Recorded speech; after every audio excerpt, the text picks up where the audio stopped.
Hello friends, स्वागत है आपका आज की इंटरेस्टिंग रिएक्शन वीडियो में।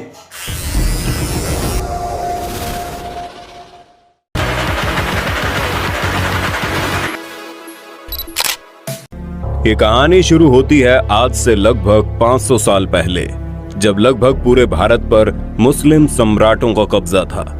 एक तरफ शाहजहां तो दूसरी तरफ आदिल शाह और दक्कन के सुल्तान अब्दुल कुतुब शाह। एक देश जहां पर हिंदुओं का घर था, वहां पर पूरी तरह से मुस्लिमों और पुर्तगालियों का कब्जा था। दक्कन के सुल्तान ने अपनी फौज में एक मराठा सेनापति नियुक्त किया था, जो बहुत ही निर्भीक और पराक्रमी था, जिसका नाम था शाहजी भोंसले। 19 फरवरी साल 1630 को शाहजी भोंसले के घर एक बच्चे का जन्म होता है। सभी लोग सोचते हैं अपने पिताजी की तरह ये बच्चा भी एक दिन मुस्लिम सुल्तान के फौज का सेनापति बनेगा, लेकिन नियति को कुछ और ही मंजूर था। किसे पता था एक ऐसा बच्चा जिसका पिता खुद मुस्लिम सम्राट की फौज का सेनापति है, एक दिन भारत में जितने भी मुस्लिम सम्राट मौजूद हैं, वो सभी उस बच्चे के सामने घुटने टेक देंगे। उसी बच्चे का नाम था छत्रपति शिवाजी, जिसे भारत के महान सम्राटों में से एक माना जाता है।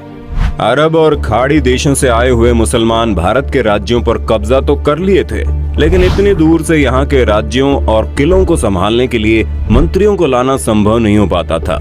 इसलिए उस वक्त के सभी मुस्लिम सम्राट भारत में ही रहने वाले हिंदू लोगों को अपने सेनापति और मंत्रियों के पद पर नियुक्त कर दिया करते थे।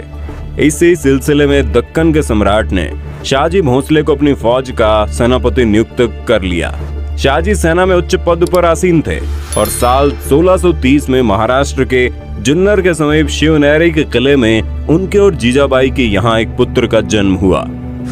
स्थानीय देवी शिवाय के नाम से पुत्र का नामकरण हुआ, जो आगे चलकर छत्रपति शिवाजी महाराज के नाम से विश्वविख्यात हुए। शिवाजी के पिता का काम के सिलसिले में हमेशा घर से बाहर रहना होता था, इसलिए शिवाजी की देखरेख उनकी माताजी और उनके गुरु दादू जी किया करते थे। शिवाजी के गुरु का मानना था कि शिवाजी भी जब बड़े होंगे तो वो अपने पिता की तरह मुस्लिम सम्राट के एक बेहतरीन सेनापति बनेंगे।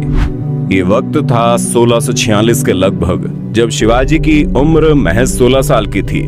उस वक्त भारत में किसी भी हिंदू शासक का अपना स्वतंत्र राज्य को स्थापित कर पाना लगभग असंभव था, क्योंकि भारत के लगभग हर एक हिस्से में मुस्लिम सम्राट का कब्जा था। और अगर कोई हिंदू शासक अपना स्वतंत्र राज्य स्थापित करना भी चाहता, तो उसके लिए 3 परिस्थितियों का होना बड़ा जरूरी था। एक कि वो शक्तिशाली साम्राज्य के केंद्र से दूर हो, ताकि कोई भी सम्राट उस पर अटैक न कर पाए। जमीन खेती के लिए अनुपयोगी हो, ताकि कोई भी मुस्लिम सम्राट उस पर कब्जा करने के बारे में सोचे ही नहीं। और तीसरा ये कि वो राज्य जंगलों से घिरा हो, ताकि छापामार युद्ध या फिर गोरिल्ला युद्ध किया जा सके। यही परिस्थितियां साल 1646 में शिवाजी के लिए अनुकूल बनी, जब इन्होंने स्थानीय किसानों मावली के समर्थन से अपनी सेना का निर्माण किया। शिवाजी बहुत ही अच्छी तरह से जानता था कि किसी भी साम्राज्य को स्थापित करने के लिए किलों की क्या महत्वता है। इसलिए सिर्फ 15 साल की उम्र में ही उन्होंने आदिल शाह अधिकारियों को रिश्वत देकर तोड़ना, चाकन और कुंधाना किले को अपने अधिकार में कर लिया। इसके बाद उन्होंने थाना फोर्ट, कल्याण फोर्ट और भिवंडी फोर्ट को मुल्ला अहमद से छीनकर अपने अधिकार में कर लिया। इन घटनाओं ने आदिल शाही साम्राज्य में हड़कंप मचा दिया कि आखिरकार ऐसा कौन आ गया जो मुस्लिम सम्राट किस साम्राज्य में दखल अंदाजी कर रहा है। जैसे उन्हें पता चला कि ये काम कोई और नहीं बल्कि शाहजी भोंसले का बेटा शिवाजी कर रहा है, शिवाजी को रोकने के लिए उनके पिता को गिरफ्तार कर लिया गया। इसलिए शिवाजी ने अगले 7 साल तक आदिल शाह पर सीधा आक्रमण नहीं किया। शिवाजी ने लगभग 7 सालों का इंतजार किया और धीरे धीरे अपनी सेना को बढ़ाता रहा। एक वक्त ऐसा आया जब उसने एक एक करके 50 से ज्यादा किलों को अपने नाम कर लिया। धीरे धीरे शिवाजी का प्रभाव बढ़ने लगा। अब लोगों को यह महसूस होने लगा था कि कोई तो ऐसा है जो मुस्लिम सम्राट को टक्कर देने वाला है। अपने डर को कायम रखने के लिए और शिवाजी के बढ़ते प्रभाव को रोकने के लिए साल 1659 में बीजापुर की बड़ी साहिबा ने अफजल खान को 10,000 सिपाहियों के साथ शिवाजी पर आक्रमण करने का हुक्म दे दिया। उस वक्त अफजल खान को सबसे क्रूर और सबसे ताकतवर शख्स माना जाता था, क्योंकि जिसका भी सामना उससे होता था उसकी मौत निश्चित थी। सबसे पहले तो अफजल खान ने शिवाजी को उकसाने के लिए कई मंदिरों को तोड़वा डाला और बहुत सारे हिंदू नागरिकों का कत्ल करने लगा। अफजल खान को इस बात का पता था कि शिवाजी बहुत ही चालाक है, इसलिए वो एक एक करके सभी किलों को अपने कब्जे में ले रहा है। कहीं न कहीं अफजल खान को भी शिवाजी से डर लगने लगा था। यही वजह थी कि अफजल खान ने उसे चालाकी से मारने की सोची और अफजल खान ने शिवाजी को मिलने के लिए न्योता भेजा। शिवाजी तुरंत ही न्योता स्वीकार कर लेता है और अफजल खान से मिलने की जगह नियुक्त करता है। जैसे ही दोनों आमने सामने होते हैं, अफजल खान शिवाजी को गले लगाने के लिए आगे बढ़ता है और अपने चाकू निकालकर शिवाजी को मारने ही वाला होता है कि शिवाजी तुरंत अपनी कटार को निकालकर अफजल खान का पेट फाड़ देते हैं। इस जीत के बाद शिवाजी का नाम और ज्यादा मशहूर होने लगा। लोगों के मन में मुस्लिम सम्राट का डर लगभग खत्म होने लगा था। इस बार बीजापुर के सुल्तान ने शिवाजी को हराने के लिए अपने सबसे बेहतरीन सेनापति रुस्तम जवान को भेजा। रुस्तम जवान की भारी भरकम सेना ने शिवाजी के ऊपर हमला बोल दिया, लेकिन शिवाजी ने कम सेना की मदद से ही लड़ाई को चालाकी से लड़ते हुए रुस्तम जवान को सेना में शिकस्त दे दी। कुछ दिनों बाद आदिल शाह ने अपने सेनापति सिद्दी जोहार को भी भेज दिया। एक एक करके मुस्लिम सम्राटों ने शिवाजी को खत्म करने के लिए कई चालें चली, लेकिन उनमें से कोई भी कामयाब नहीं हो पाया और धीरे धीरे छत्रपति शिवाजी का राज्य विस्तार होता गया और उसकी सेना और भी ताकतवर होती चली गई। इसके बाद बीजापुर की बड़ी बेगम ने औरंगजेब से शिवाजी को पकड़ने के लिए विनती की। उसने अपने मामा शाहिस्ता खान को 1.5 लाख सैनिकों के साथ शिवाजी से युद्ध करने को भेजा। शाहिस्ता खान ने अपनी विशाल सेना के बल पर पुणे पर कब्जा कर लिया और शिवाजी के निवास स्थान लाल महल पर अपना बसेरा डाल दिया।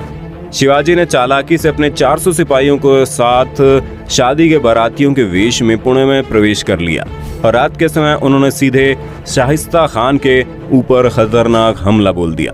शाहिस्ता खान ने जैसे ही देखा उनका सामना छत्रपति शिवाजी से हो रहा है, वो डर के मारे खिड़की से कूदकर अपनी जान बचाकर भागने लगा, लेकिन शिवाजी की तलवार के खतरनाक वार से बच नहीं पाया। हालांकि शाहिस्ता खान जिंदा तो बच गया, लेकिन उसके हाथ की उंगलियां शिवाजी की तलवार से कट गई, जिसकी वजह से उसकी बहुत बेइज्जती हुई। अब तक शिवाजी का साम्राज्य विस्तार बेहद ज्यादा हो गया था और उसकी सेना लगातार हो रही जीत की वजह से बेहद जोश में थी। शिवाजी ने साल 1664 तक कई मुगल सल्तनत पर हमला करके उसको तहस नहस कर डाला, जिसके बाद साल 1664 में औरंगजेब आग बबूला होकर 60 वर्षीय राजपूत सेनानायक मिर्जा राजा जयसिंह को अपने 1.5 लाख सैनिकों के साथ शिवाजी से लड़ने के लिए भेजते हैं। इस युद्ध में शिवाजी की हार हुई और उसे अपने खजाने से ढेर सारा पैसा हार के हर जाने के रूप में देना पड़ा। उन्हें अपने 9 वर्ष के पुत्र संभाजी के साथ आगरा जाना पड़ा। शिवाजी को नियंत्रित रखने के लिए पहले यह तय हुआ कि उन्हें मुगल दरबार में कोई पद दिया जाए, लेकिन औरंगजेब ने फैसले को बदलकर शिवाजी को घर में कैद करने का आदेश दे दिया। औरंगजेब नहीं जानता था कि यह गलती आगे चलकर बहुत महंगी पड़ेगी। शिवाजी ने पहले बीमारी का बहाना बनाया और अपने स्वास्थ्य को ठीक करने के आशीर्वाद के लिए साधु संतों और फकीरों को रोजाना मिठाई और उपहार भेजने की इच्छा जताई। एक दिन वो खुद श्रमिक के भेष में सामान के डब्बे में संभाजी को छुपाकर बाहर निकाला। वो मथुरा, काशी गया, पुरी के बाद गोलकुंडा और बीजापुर होते हुए रायगढ़ पहुंच गया। साल 1670 तक शिवाजी ने कई लड़ाइयां लड़ते हुए 4 महीनों के भीतर अपने राज्य का बड़ा हिस्सा मुगलों से वापस स्वतंत्र करा लिया। 1671 से 1674 तक औरंगजेब ने भरसक प्रयास किया कि कैसे भी करके शिवाजी को अपने अधीन कर लिया जाए, लेकिन वह ऐसा करने में पूरी तरह से असफल रहा। अपने उत्तम योद्धाओं जैसे दाऊद खान और मोहब्बत खान को शिवाजी से लड़ने के लिए भेजा, लेकिन सबको मुंह की खानी पड़ी। इसके साथ ही साल 1672 में अली आदिल शाह की मृत्यु हो गई और बीजापुर में 6 जून 1674 को हिंदू परंपराओं के साथ शिवाजी का राज्याभिषेक किया गया। वो मराठा के राजा बने और कई सदियों के अंतराल के बाद हिंदू रीति रिवाजों, तिलक, जनेऊ और वेदों के उच्चारण के बीच किसी राजा का राज्याभिषेक संपन्न हुआ। शिवाजी की महानता सिर्फ उनकी बहादुरी और युद्ध कौशल में नहीं थी, बल्कि वो एक योग्य प्रशासक भी थे। वो उस वक्त का इकलौता ऐसा राजा था जिन्होंने धर्म के आधार पर कभी किसी के साथ पक्षपात नहीं किया। उनके कई अधिकारी, यहाँ तक कि उनके व्यक्तिगत अंग रक्षकों में कुछ मुसलमान भी थे। उन्होंने कभी किसी नारी का निरादर नहीं किया, यहाँ तक कि युद्ध में हारे हुए दुश्मनों की स्त्रियों को भी सम्मान सहित वापस भेज देते थे। गोरिल्ला युद्ध, किलों का उपयोग और नौसेना का निर्माण भारत में पहली बार शिवाजी ने ही कराया था। उन्होंने 4 किलों और 2000 सैनिकों से शुरुआत की थी और उनकी मृत्यु के समय ये गिनती 300 किलों और 1 लाख से ज्यादा सैनिकों की हो गई। शिवाजी का स्वास्थ्य खराब हुआ। तेज बुखार और पेचिश की वजह से 52 साल की उम्र में उनकी मृत्यु हो गई। आपको जानकर हैरानी होगी, उस वक्त औरंगजेब यहाँ का सबसे ताकतवर शासकों में से एक माना जाता था, लेकिन छत्रपति शिवाजी की वजह से उसे लगभग 25 साल तक युद्ध करना पड़ा और अपने जीवन के अंत तक युद्ध लड़ते लड़ते औरंगजेब पूरी तरह से बर्बाद हो चुका था। और छत्रपति शिवाजी वो शख्स था जिसकी वजह से कई सालों लंबी लड़ाई के बाद एक बार फिर से पूरा हिंदुस्तान भगवामयी हो गया। दोस्तों, ये जानकारी आपको कैसी लगी और आप वीर छत्रपति शिवाजी के बारे में क्या सोचते हैं, कमेंट में बताना। वीडियो अच्छी लगी तो लाइक कीजिए, चैनल को सब्सक्राइब करके बेल आइकन दबा। शिवाजी उस जमाने में पैदा हुए जब हिंदुस्तान पर मुस्लिम हुक्मरानों की हुकूमत थी और खुद शिवाजी के पिताजी शाहजी भोसले मुसलमानों की सल्तनत दक्कन के सुल्तान की फौज के सेनापति थे। 1630 में शिवाजी पैदा हुए तो सिर्फ 15 साल की उम्र में उन्होंने जंगी महारतें हासिल करना शुरू कर दी और अपने बचपन से ही उनको इस बात का अंदाज़ा हो चुका था कि उन्हें अपनी हिंदू सल्तनत जो गुजरे हुए वक्तों में खो चुके थे हिंदू, वो कैसे वापस लेनी है। उसके लिए उन्होंने शुरू में किलों को फतह करना शुरू कर दिया और किलों को अपने कब्जे में लेना शुरू कर दिया। उनका पहला सामना दक्कन के ही सुल्तान आदिल शाह से हुआ, लेकिन आदिल शाह उनके वालिद को गिरफ्तार कर चुके थे। उसके बावजूद शिवाजी ने दक्कन के सुल्तान पर बराह रास्त हमला करने की बजाय किसानों और मकामी लोगों की मदद से अपनी फौज को मजबूत किया और उसे बढ़ाते चले गए। फिर कुछ अरसे में शिवाजी के कब्जे में 50 किले आ चुके थे और उनकी फौज भी अच्छी खासी मजबूत हो चुकी थी। लेकिन दूसरी तरफ ये ऐसा वक्त था जब दुनिया की मजबूत तरीन मुगल सल्तनत उनके सर के ऊपर थी और उनके लिए ये किसी दीवाने का ख्वाब था कि वो मुगलों को शिकस्त दे सके। लेकिन उसके बावजूद मरहटों के दरमियान यानी शिवाजी की फौज के दरमियान और मुगलों की फौज के दरमियान कई एक मुकाबले हुए। 1659 में शिवजी पर उस वक्त एक बड़ा इम्तिहान आया जब उस वक्त के मशहूर अफजल खान ने शिवजी को गुस्सा दिलाने के लिए कई मंदिरों को तोड़ा और आम बेगुनाह हिंदुओं को मार दिया। अफजल खान के इन कामों के बाद भी शिवाजी ने बराह रास्त हमला नहीं किया तो अफजल खान ने खत लिख के शिवाजी को मिलने के लिए बुलाया। जब वो आपस में मिलने लगे तो अफजल खान ने उन पर वार किया, जो उन्होंने नाकाम बनाते हुए जवाबी वार में अफजल खान को मार दिया।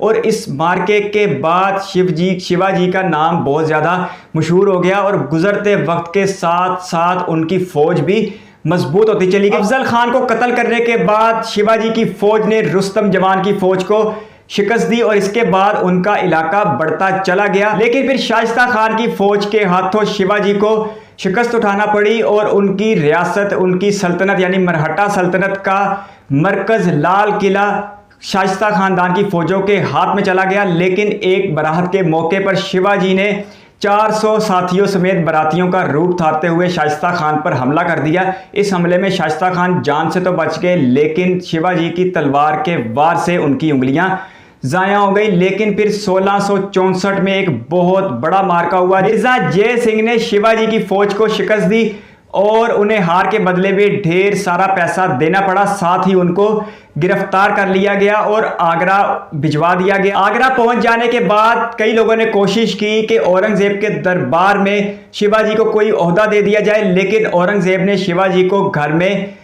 कैद कर दिया और शिवाजी ने प्लानिंग करते हुए वहां से फरार इख्तियार किया और फिर बहुत जल्द अपने राज के बड़े हिस्से पर दोबारा कब्जा कर लिया। 1670 तक शिवाजी अपने मरहटा सल्तनत का बड़ा हिस्सा वापस ले चुके थे और फिर 1672 में अली आदिल शाह की मौत के बाद उन्हें बाकायदा तौर पर मरहटा सल्तनत का बादशाह या हुक्मरान मुकर्रर कर दिया गया और हिंदुस्तान में बहुत अरसे के बाद एक हिंदू सल्तनत वजूद में आ गई। कहा जाता है कि शिवाजी ने कभी धर्म के नाम पर किसी को कत्ल नहीं किया, ना ही कभी किसी को बेगुनाह मारा और लूटा हुआ माल या कैदी बनाई गई खवातीन को इज्जत के साथ वापस भिजवा दिया गया। शिवाजी महाराज ने 4 किलो और 2000 फौजियों के साथ जो सफ़र शुरू किया था वो उनकी मौत तक 300 किले और 1 लाख से ज़्यादा फौज तक पहुंच चुका। शिवाजी अपनी कायम करदा मरहटा सल्तनत को ज़्यादा अरसा ना चला सके और कुछ अरसा बाद उनकी सेहत ख़राब हो गई, जिसके बाद सिर्फ 52 साल की उम्र में उनका इंतकाल हो गया। शिवाजी ने 25 साल तक दुनिया की सुपर पावर मुग़ल सल्तनत को अच्छा खासा मुश्किल टाइम दिया और एक बड़े लेवल पर हिंदुओं की एक सल्तनत कायम की जो पिछले बहुत सदियों से मुसलमानों के हाथों जा चुकी थी। आपके कीमती वक्त का शुक्रिया। अगर आप भी किसी वीडियो पर रिएक्शन चाहते हैं तो अपनी कीमती राय कमेंट बॉक्स में ज़रूर दीजिएगा। इस वीडियो को कीमती समय देने के लिए बहुत सारा धन्यवाद।